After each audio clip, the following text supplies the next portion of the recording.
Hey, today's Monday, welcome to Euro Pocket News. Today kicks off the European Youth Week, so let's talk about that, an organisation called Civicus, and cocaine. So let's go.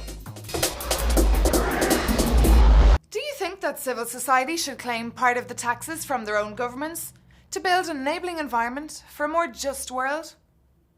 If your answer is yes, then you might be interested in hearing more about the international organisation Civicus, the World Alliance for Citizen Participation. If you answer no, tough.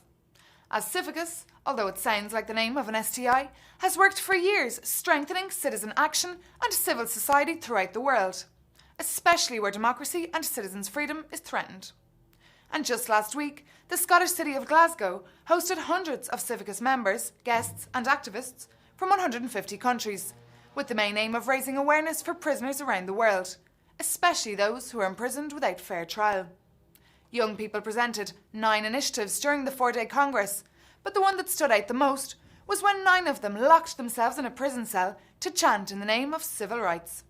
Z from the Scottish Youth Parliament was there. Take a look at the images she sent us.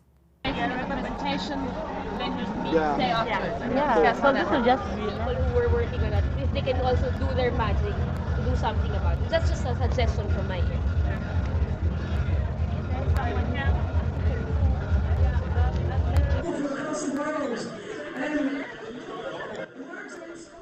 While governments refusing to take the threat of global warming seriously, when we can all see that it is already having an effect. 1, 2, 1, 2, 3, 4. Why does she have to live so short and die? Why does she have to live so short and die? Why does she have to live so short and die? Right is not great! Right is not great! Right is not great! Right is not great! Right is not great! Right is not great! Right is not great! Right is not great! What do we want? Freedom! What do we want? Right! What do we want? Justice! What do we want? Right!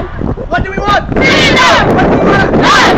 What do we want? Justice! What do we want? Right! What do we want? And young people are even more active this week, as the 3rd European Youth Week takes centre stage in Brussels.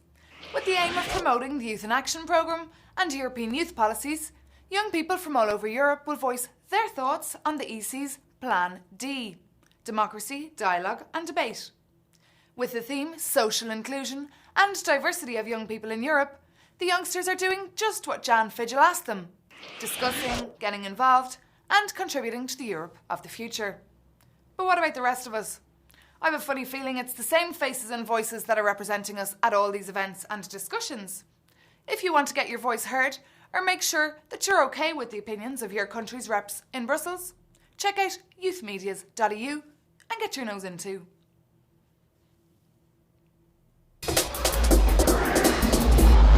And now, a wee warning for us Europeans, especially those in Northern Europe.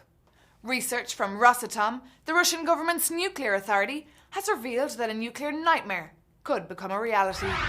As we speak, there are giant tanks full of discarded submarine fuel rods in the Andriva Bay that could explode any day now.